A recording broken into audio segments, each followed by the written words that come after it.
Friends, it's time for Chapter 9 in Gooseberry Park.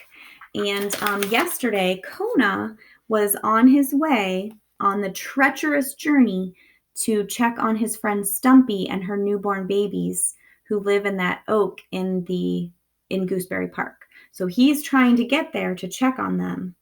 And it's very dangerous. He's slipping and sliding everywhere. There's so much ice everywhere.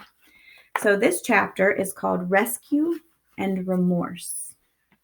When he finally reached Stumpy's pin oak tree, Kona was stunned by what he saw. The top of the tree had been snapped off like a beam. What was left of its lower trunk still stood sharp and upright, ice hanging down its sides like a fresh cut wound. Scattered across the ground lay the debris that had once given the giant oak its majesty. Solid pieces of trunk, mammoth branches with long, graceful stems, hundreds of broken twigs, all glistening under a hard layer of ice. Kona could hardly breathe. So there's the tree stump that's still standing. You can see how it had snapped off, and there's ice kind of, looks almost like dripping down, but it's frozen there. For a moment, he simply closed his eyes. Then he whispered, "Stumpy?" His voice was lost in the desolation of the park. He cleared his throat and this time spoke louder. "Stumpy!"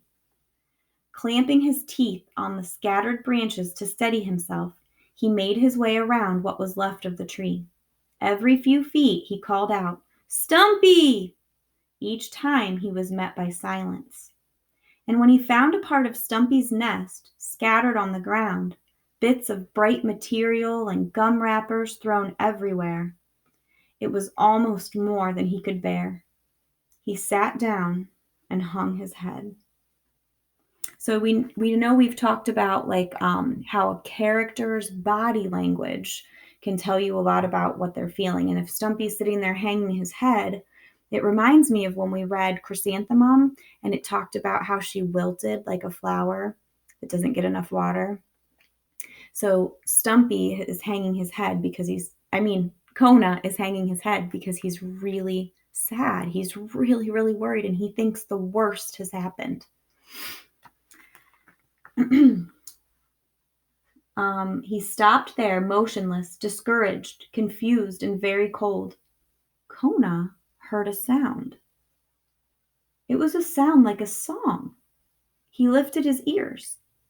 The sound was coming from within a large piece of broken trunk that had rolled away from the rest of the debris and settled against a broad rhododendron bush. Kona stood up and listened more intently. "Rock-a-bye bottom in the treetop," someone sang. "Get it?"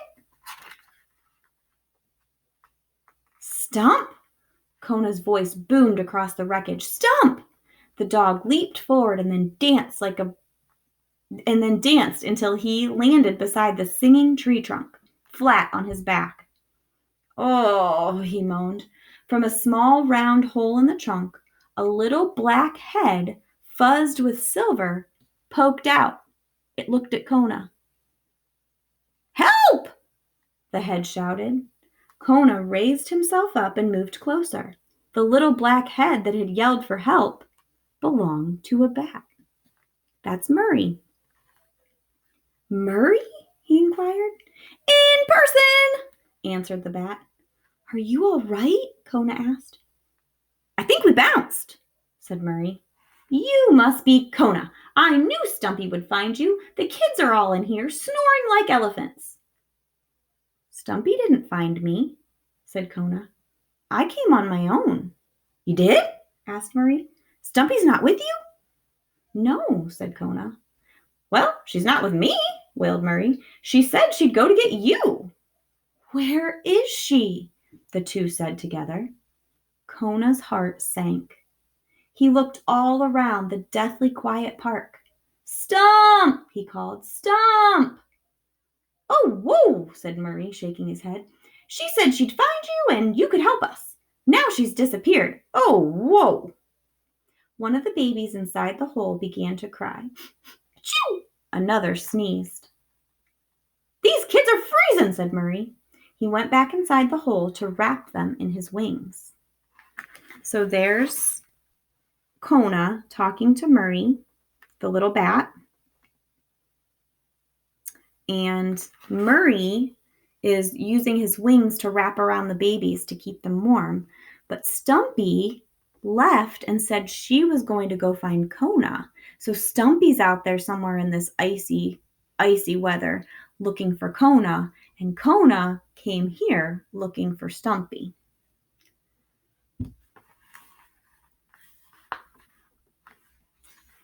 Kona was torn. He had to look for Stumpy, but where had she gone? She had never been to his house. So how did she think she would find him? The fall must have rattled her senses. Kona wanted to keep looking for her, but the babies needed shelter, and quickly. It would be very dangerous for them to be exposed to the cold much longer. Kona made his decision. He spoke into the hole. We have to get you to my house, Murray. You and the babies. Then I'll come back to search for Stump. Me and the babies? Murray said from within. Me? I'll be okay. I can't get them out of here alone, said Kona. Can't you just call a cab or something? Kona was thinking hard. I've got it, he said. You can all ride on my back. Excuse me, said Murray. He popped his head out of the hole again. It's the only way, Kona insisted.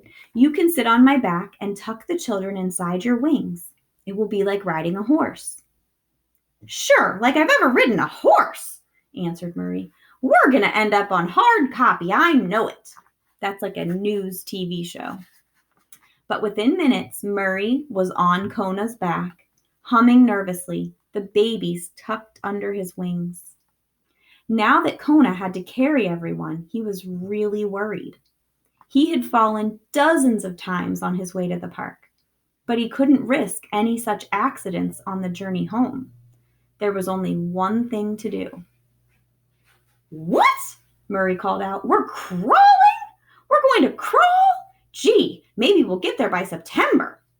We'll make it, said Kona. Just hold tight to those babies. Ouch! Murray yelled. Ouch! Doesn't Stumpy ever feed these kids? It took Kona an hour and a half to make what was usually a 10-minute walk to his house. It was a good thing that he was a Labrador retriever. Labradors can withstand very cold temperatures and great pain, and only a dog like Kona could have made the grueling journey home.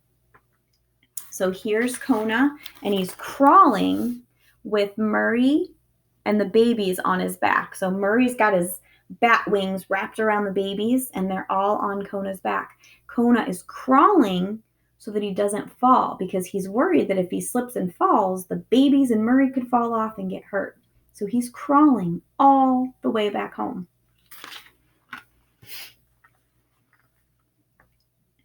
In the moonlight of the clearing sky, everything glittered like diamonds, as if all the world had become a jewel.